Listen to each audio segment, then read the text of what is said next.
The canes started out square, so they're now compressing them to get rid of any little gaps.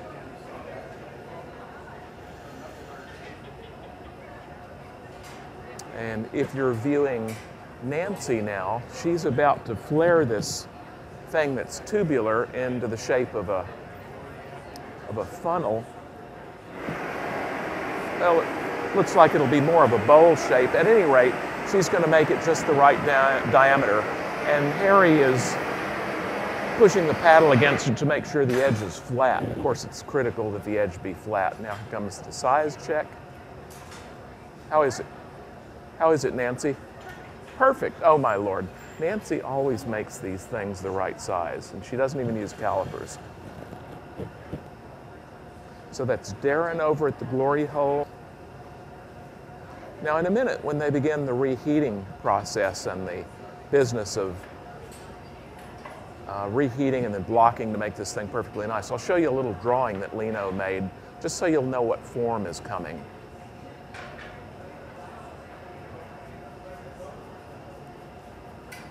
Those fused elements, the little canes, they always pick up some of the kiln wash that keeps the canes from sticking to the kiln shelf. So that's what Darren is brushing off right now.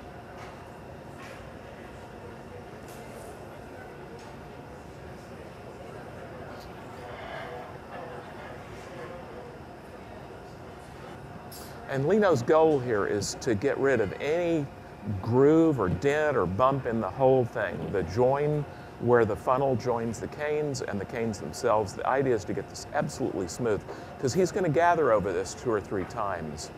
And the first gather over it is going to trap nasty air bubbles if there are any imperfections in either the join or the matrix of canes.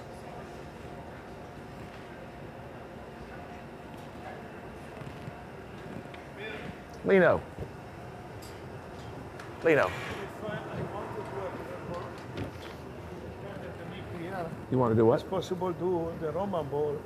Like awesome. To do like the awesome. Awesome. The vessel, but it's possible to do the Roman ball easily. Wow. That'd be fantastic. Every time we do one better. Okay, okay. Nice. So Lino just told me, I'll show you the drawing that he made.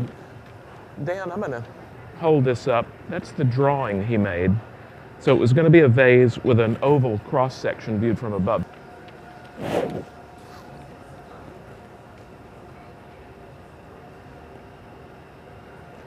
I'll just put this little drawing in my pocket and sell it in a few years. Just kidding.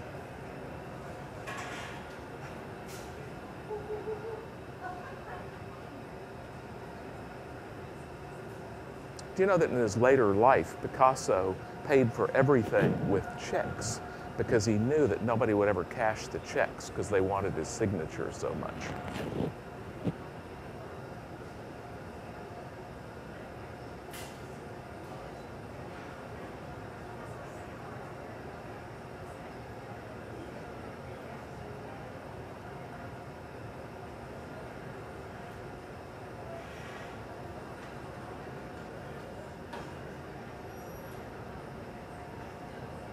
Again, all this reheating, marbling is to make sure the exterior is really smooth. And I don't know whether you can see it on camera, but there are still a lot of little grooves from the separate canes. And so that's what all this is about right now. And this could go on for a couple of minutes.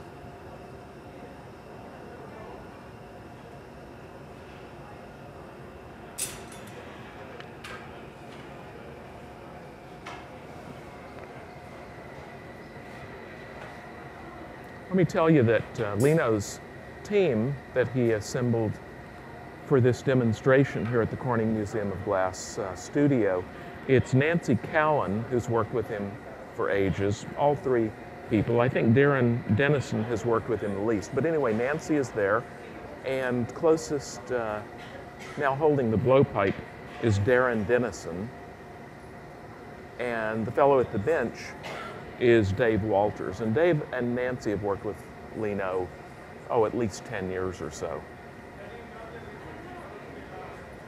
Lino says that Nancy is the greatest gatherer in the world. The business of gathering the glass on the blowpipe is really tricky, especially when you get to the third and fourth gathers. And years ago, I asked Lino, who do you think's the best gatherer in the world? Because the first time I saw him in his factory back in 1982, there was one fellow who did all the gathering. So I said, who do you think it's still that fellow you worked with back at Fetre in the 70s and 80s? He said, no, absolutely not, Nancy Cowan, best gatherer in the world.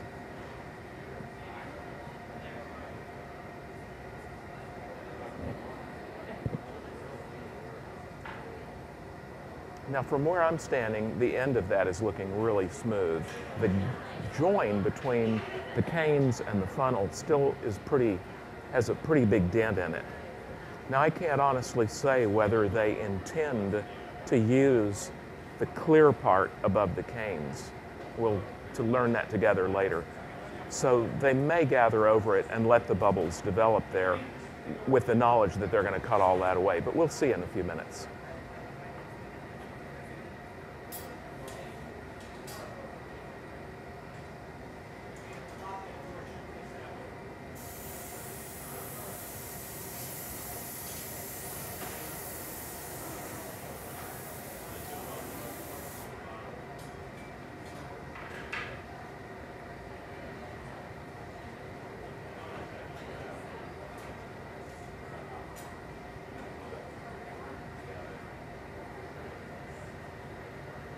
Okay, here comes the first gather.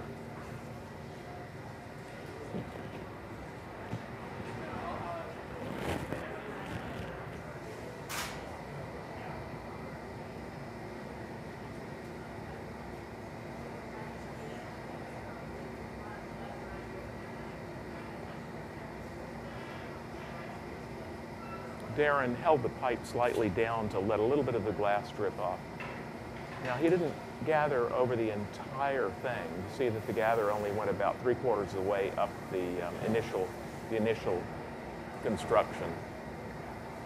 Using a pipe cooler so that they can keep their left hand way down near the glass. The balance point of the blowpipe when you have a lot of glass on it. You want me out of your way? You going to use this? Okay. The balance point of the blowpipe when there's a lot of glass on it is very near the glass. So you have to be able to hold your left hand way down on the pipe. And to do that, you have to use the pipe cooler. Now Lino's going to block this. I suspect that most everybody watching is familiar with glass, but for those few of you who aren't, what Lino's holding in his right hand is a cherry wood, what we call a block. It's been soaked in water all its life, and it's used to shape the glass. An alternative tool is what he's using right now. Usually that's newspaper, but these days people are using a special sort of a Kevlar soaked in graphite material.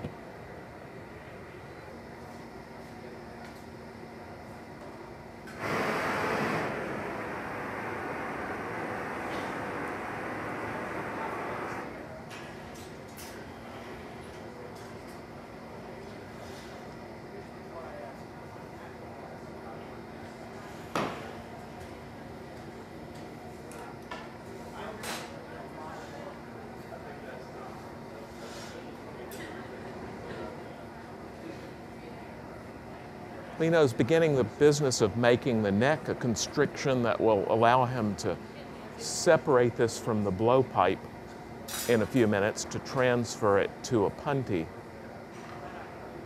Now, everything you've seen so far is preparation, basically. He now has the canes with one coating of clear glass on them, and he's going to transfer this to a punty. There Dave has a punty that he's holding in readiness, and this is going to be transferred to another blowpipe.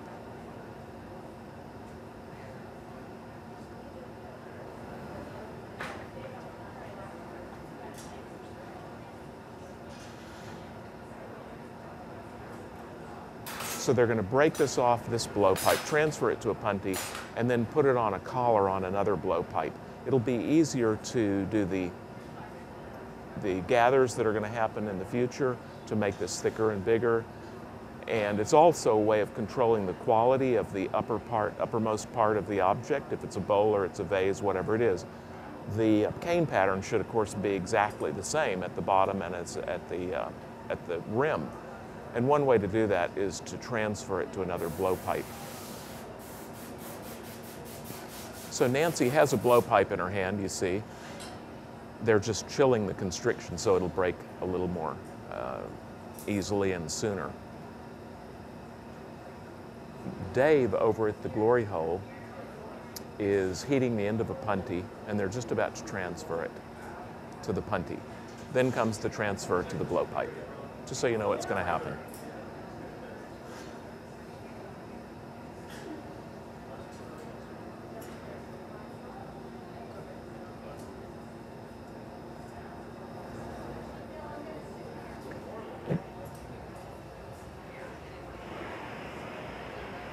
I'll get the door for you, Nancy. Sure thing.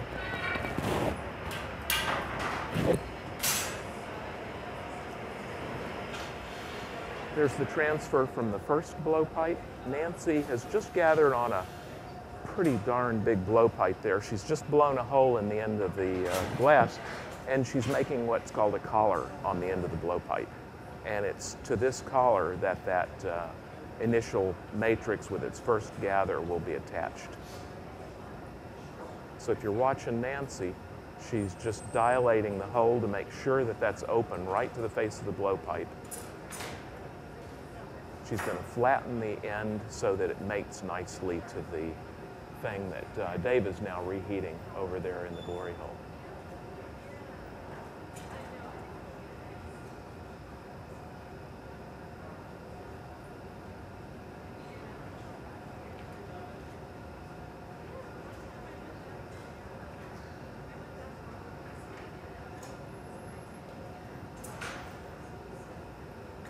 I'll bet you just before she gets up, Nancy blows in the blowpipe just to make sure that's open.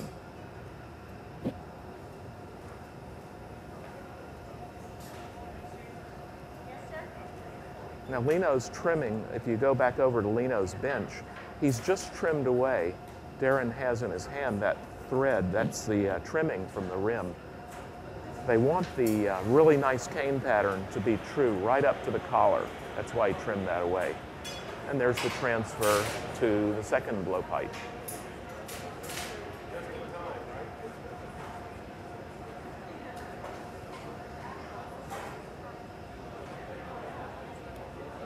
And now, just like the first time, the goal here is going to be to get rid of any groove between the collar that Nancy made and the canes. Any groove will trap bubbles, and that's not good.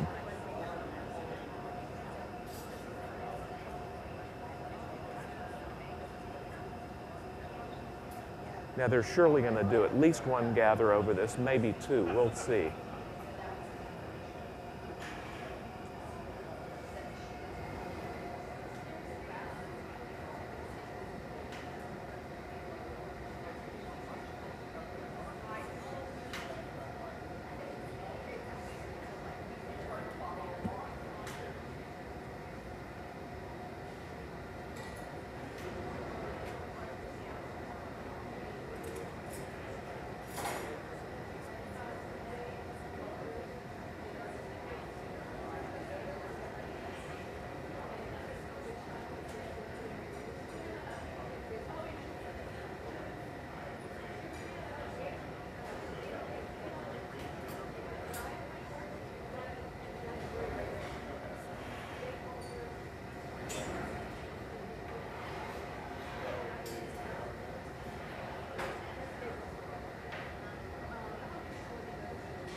Lino's going to make this a little more compact. He's compressing it so that it's a little shorter. He's using the block rather than the marver so that the tip will be slightly pointed. It'll be slightly bullet-shaped. And the reason for that is that when the second gather happens, when the gather over this happens, if it's round on the tip, it's very easy to trap a bubble in the glass between what you now see and the next gather. If it's slightly pointed on the tip, it's much less likely to trap a bubble.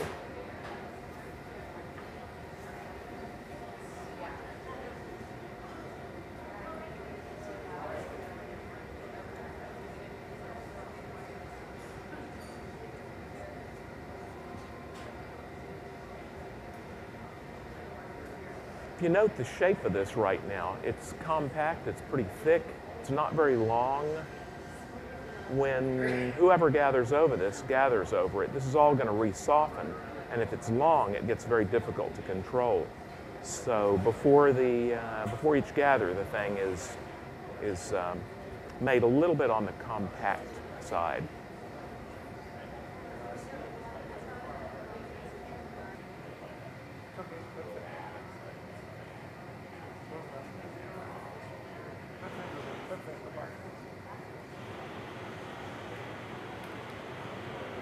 When it's perfect stop, right? Yeah. It's always good advice. As you can see, he fused a disc together. Nancy made the cup, made the funnel. They picked them up, they gathered over them, and the reason they transferred it to the blowpipe the first time was so they could more easily gather over it and also control the quality of the edge. That was the whole reason for that laborious business of transferring it to a punty and then to another blowpipe. It's very important to not have grooves and gaps in the area up near the blowpipe, or they'll trap bubbles and it wrecks the top of the object. So that's why they go to all this trouble. Sure, sorry.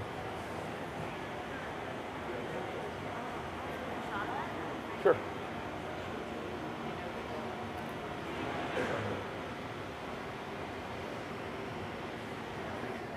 So he's got the same pattern in a bunch of different colors, and they've laid them out on the plate for the next piece, for the next demo.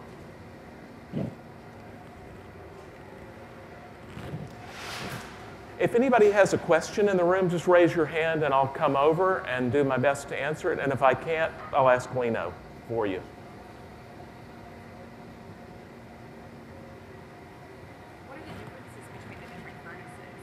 Well, the two things on the left are glory holes. They're just used for reheating the glass. There's no glass in them. The main furnace, the gathering, the clear furnace is letter A.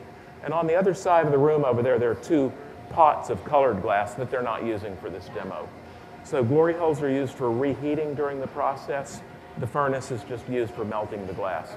Now, in earlier days, and by earlier days I mean 75 years and earlier, there was no such thing as a freestanding autonomous glory hole. The work was done at the mouth of the melting furnace. And that's the way it's typically done in Venice today.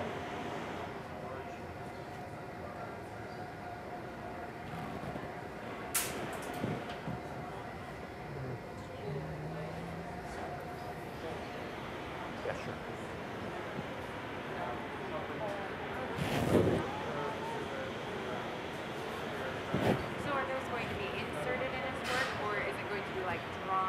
The walls are made of these things. One pretty thin layer of the wall is made of these canes. But what he's going to make is a vase shape, a vessel. It's going to be ovoid, and from above it'll be flat. It'll be oval from above. It'll have a thick spot on the bottom that will be a very narrow base. So that's what's coming.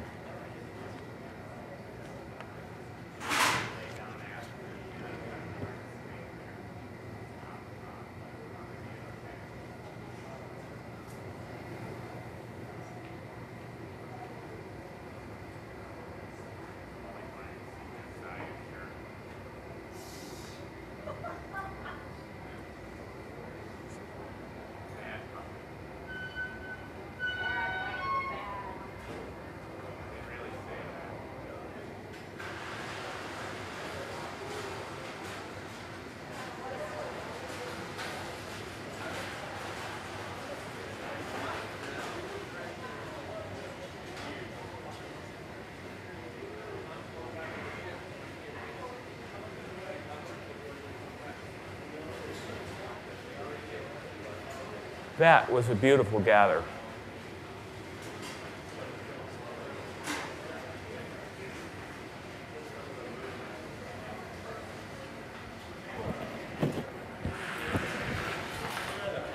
Do you want me to dry it? Oh, here.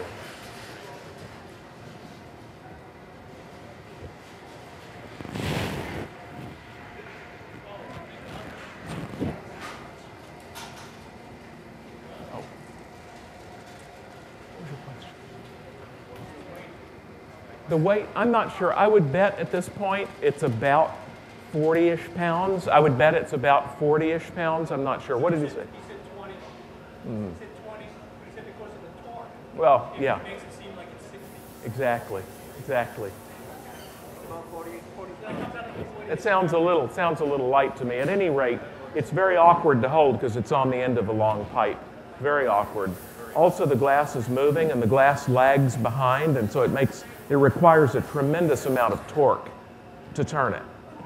When it stiffens up, it's a little easier, but right after you gather, it's very difficult to keep it turning and on center.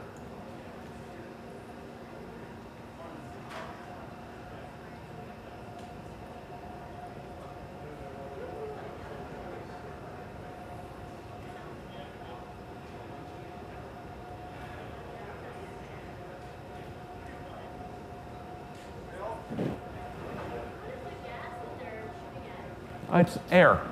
It's air. Yeah, air is used, air is blown on specific parts to stiffen up various areas. Also, Nancy's blowing the smoke away from Lino's face. So it's used for one of those two things.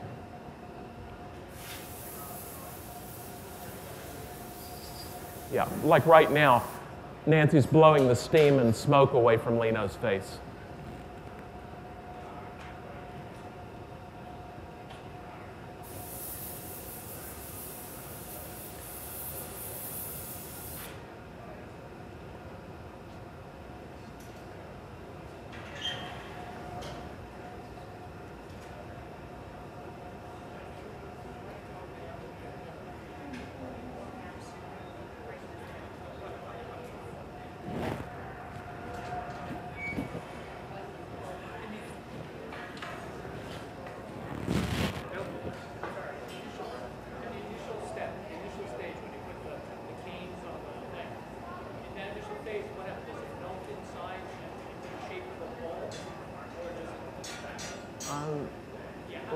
The first thing that happened is do you need the bench? Okay.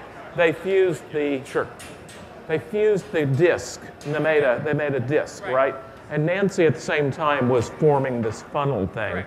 They pick it up, and after that, the reheating and the marvering and the blocking and the reheating and all that is to get rid of any gaps in the canes and also to make really smooth the join between the canes and the funnel. Okay. Because if there's any gap in there, it'll trap bubbles. And it's very hard to get rid of those bubbles. Okay. Okay. So then how does all the space between where it's a funnel, right? Yeah. So isn't there an airspace? There is. Okay. He blew that round. He turned the disc into a hemisphere, and then they gathered over that. Okay.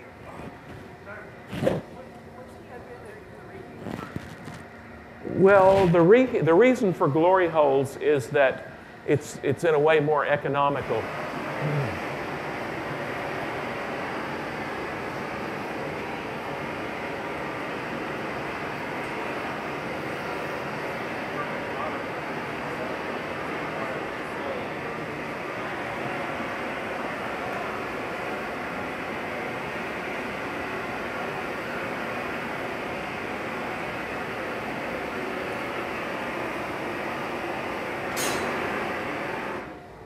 Studio glass people tend to have only a pot of clear glass in the furnace.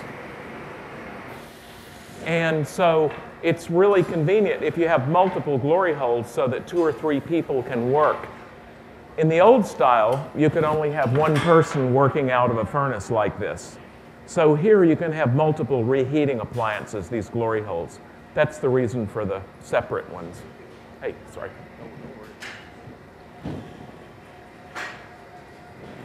The glory holes go on and off as needed. That is to say, they take about an hour to heat. And so if somebody's not using a glory hole for 2 or 3 hours, it can be turned off. A furnace like this, a melting furnace like this, typically stays on for 5 or 6 years. So that goes on and runs for 7 or 8 years if you're lucky, if the furnace is particularly well made and if you're lucky.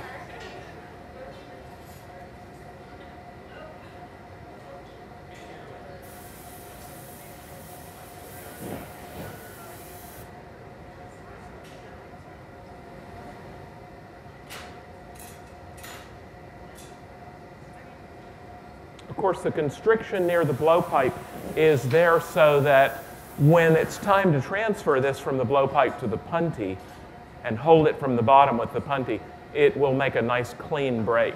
That's what that constriction is for.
These are cork paddles. They're soaked in water, and they make very little smoke.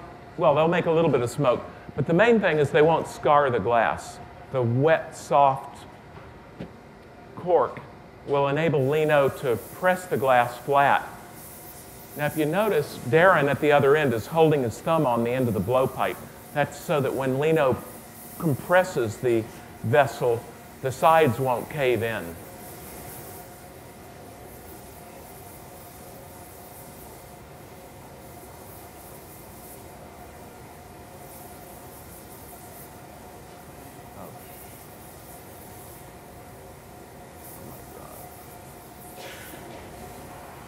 So the cork paddles are making more smoke than I thought they would. Okay. Yes. Soaked in water. Soaked in water. The cork paddles are soaked in water.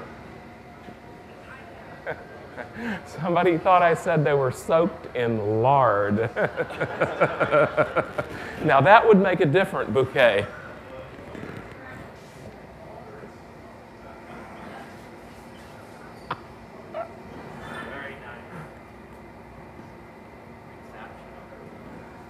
For those of you who on the web tuned in late, that's Michael Glancy. That's Michael Glancy who's speaking at the seminar, and he's in town for the annual Corning Museum of Glass seminar. He's seated next to Amy Schwartz, the director of the studio and the head of education of the Corning Museum of Glass. Do you need me to go up? And next to Amy is Marie McKee, president of the studio, president of the Corning Museum of Glass. Here's the transfer to the punty. For those of you unfamiliar with glass blowing, the punty is a handle that's used to hold the vessel after the vessel is separated from the blowpipe. This enables the shaping of the opening to take place.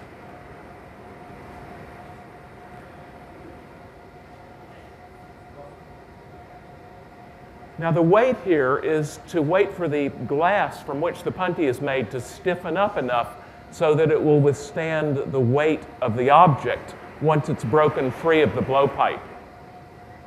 Nancy is blowing on the shoulder, the upper shoulder, with the torch to make sure it stays over about 1,000 degrees Fahrenheit, because below that it stands a pretty good chance of cracking. Now Nancy is blowing on the punty to stiffen it up.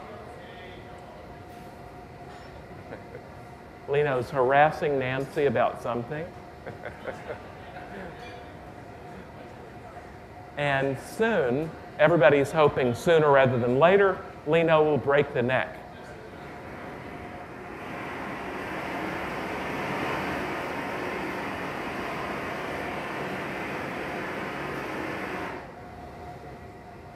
When this is broken free of the blowpipe, after it goes up to the glory hole, it's suddenly subjected to about 2,200 degrees Fahrenheit, and it's easy for the rim to crack.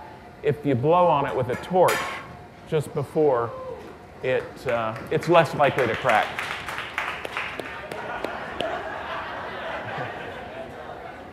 Now, Lino was saying, don't bother to applaud now. It's hardly the end of the story. Also, at that moment, when the vessel goes up to the glory hole, in about 10 or 15 seconds, it'll be clear whether it's going to crack or not. Now, it's very unlikely to crack, but it's possible.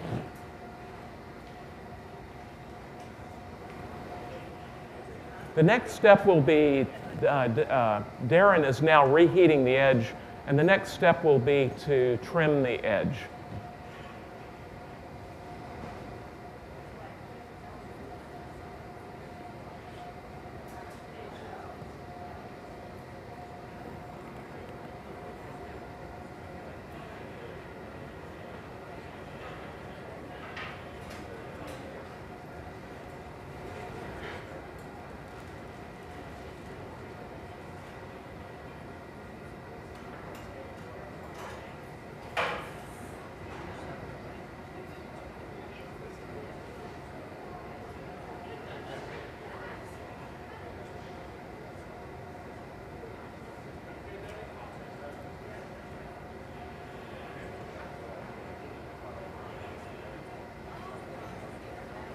Now the rim is soft, and Lino's going to begin trimming the edge.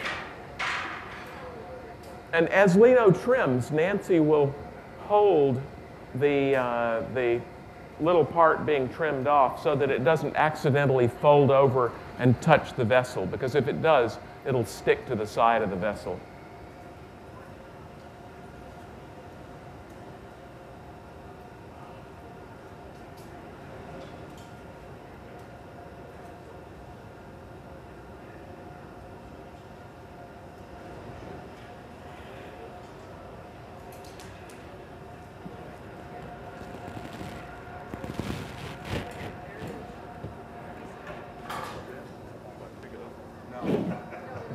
That would be a very bad idea to pick that up. A really bad idea. Almost as bad as lubricating the paper with lard.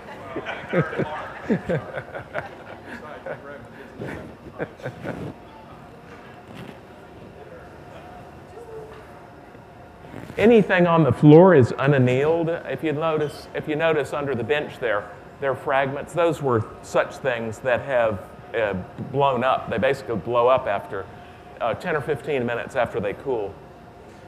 They're very dangerous to handle.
You might ask why Lino's blowing on the shoulder with a torch when Darren is about to put the whole thing in a glory hole. That's so that it preheats that area, and right now that area is getting hotter quicker than anything else. And that's been done because Lino wants to shape that specific area.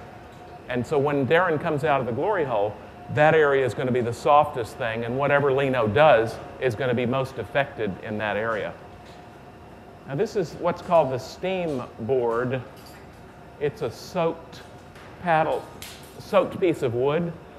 So they push the vessel down on it, and it makes steam and pressurizes the inside of the vessel while flattening the edge.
Again, the steam board, you can see it, especially from the side here. You can see the sides broadening from the pressure. Now, if you push too hard, the rim folds inward. That's not good. So you have to push just the right amount. The rim has begun to fold inward, but they'll fix that by holding it straight down, and gravity will unfold that.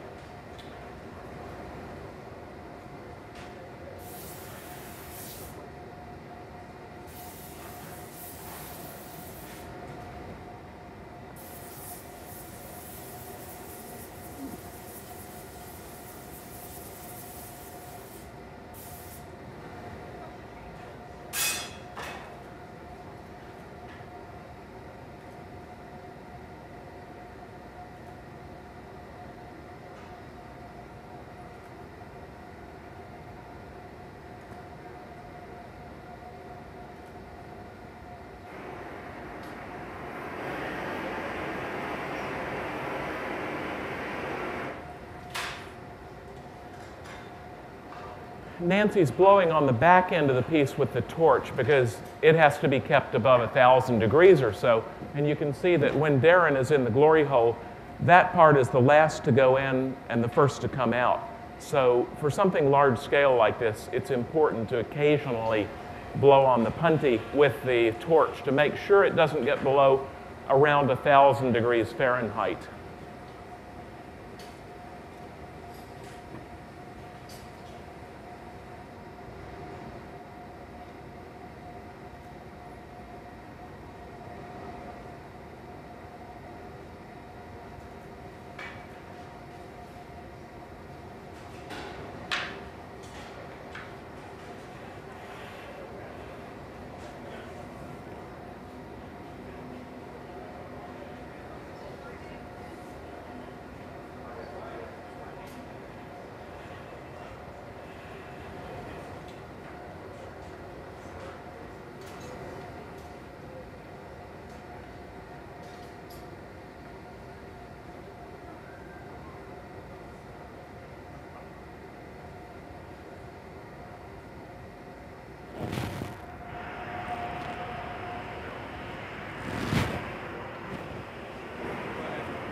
A day.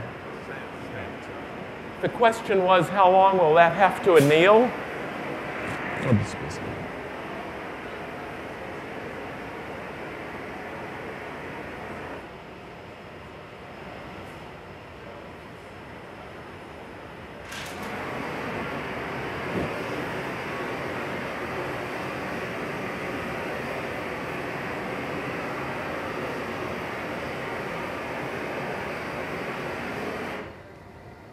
We had the question, how long will that have to anneal? Not that long. It's not extraordinarily thick. Maybe at the thickest, it's 1.5 inches or 2 inches. It'll anneal in a day. They'll cycle the annealer down beginning tonight and probably take it out either at the end of tomorrow or the beginning of Saturday. What's your question? They are. Yeah, the assistants are part of Lino's team.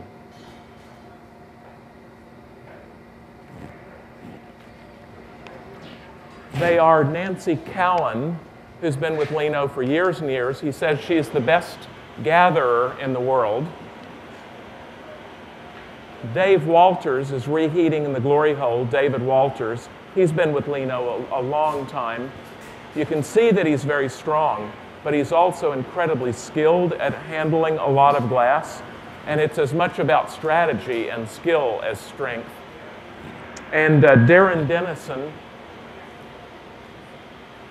is working with Lino. Sorry? He's speechless.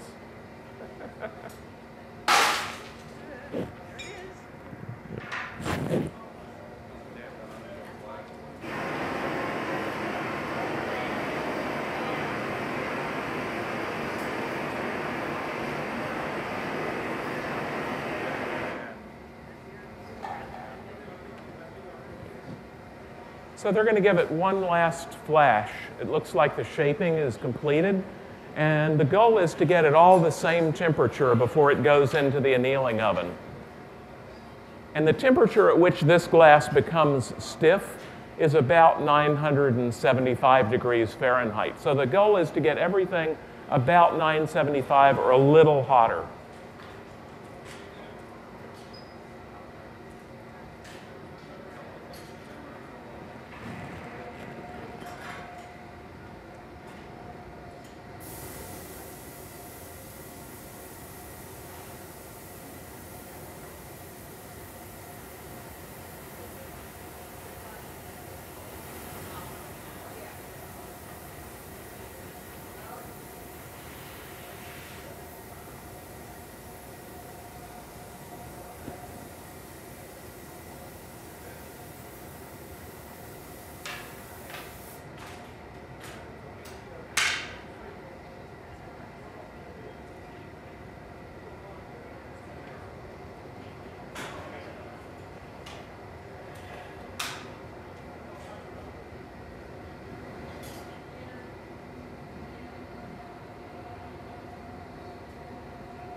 And now the transfer to the annealer, the breaking off of the punty. Lino blew on that with the torch to make sure that that thick area was well above 1,000 or so, because he's going to...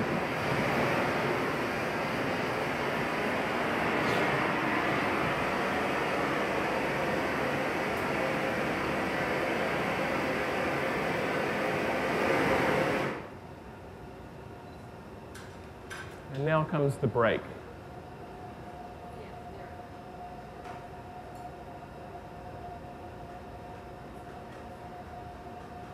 A little bit of water makes some cracks.